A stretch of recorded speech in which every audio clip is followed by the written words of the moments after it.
Hello, my name is Lucero Bass, and this is my second vlog for my Media and Culture course at San Jose State University. I really want to highlight all that I learned this week throughout our readings and what really stood out to me. So jumping right in, I want to talk about Chapter 13, Understanding the Medium of Transmission, from the Rhetorical Act, Thinking, Speaking, and Writing Critically textbook.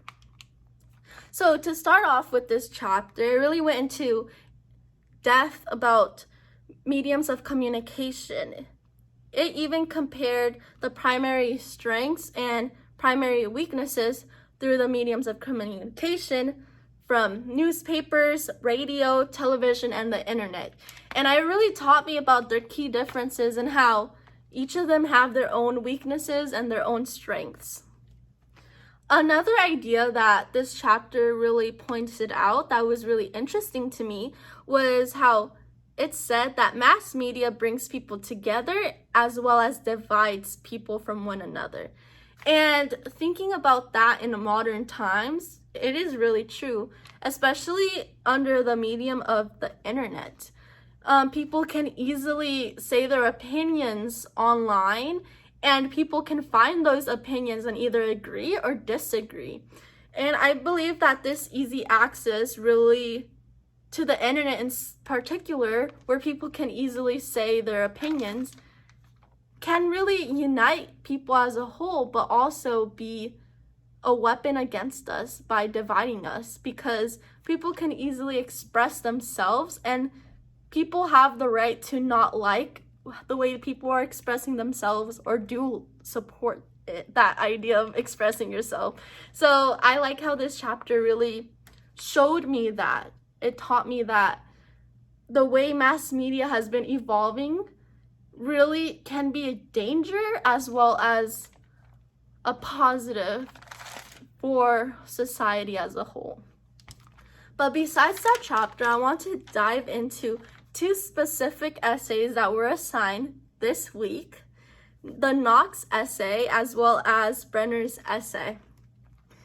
Knox essay was really interesting for me to read because it informed me of a different perspective that I do not have at all. And my perspective more aligns with Brenner's perspective over modern writing in particular, because both essays are talking about modern writing and their opinions about it. But I for sure lean more with Brenner's than Knox. But I liked how Knox really talked about what makes a good novel. And he says that there needs to be that perfect balance where the readers do not find the writing too profound or too not understandable at all. And I thought it was really interesting how he highlighted that older books were much more pleasurable to read because they gave off the vibe of virtue and about perfect lifestyles that people want. Older novels made us desire that perfect life that we all want to achieve. From being the damsel in distress, having her happy ending by being saved. But those ideas are not being highlighted anymore in modern novels. He says that modern novels are mischievous, I believe, or mischief, or cause mischief. I believe he used that term in the essay. And I feel like that is so interesting because he believes that books should have non-realistic qualities to them. That's what makes them enjoyable, and I do not believe that. And now I want to talk about Brenner's essay, where she really highlighted how fans nowadays are forming greater communities where they can have safe place for themselves and others who feel the same way as them.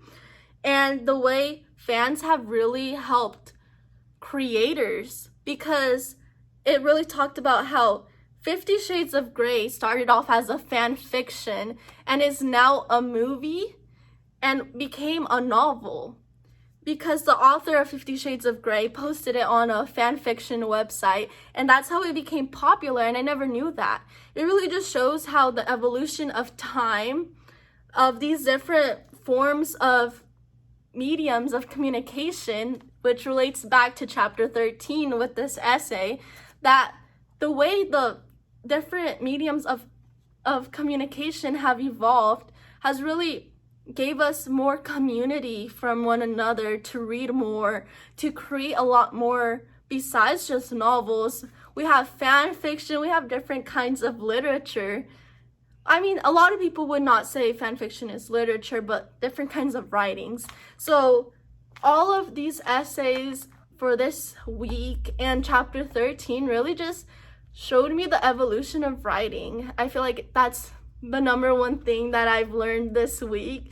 So many different kinds of writing and how it has evolved in so many different forms. So thank you so much for watching. I hope you have a lovely day.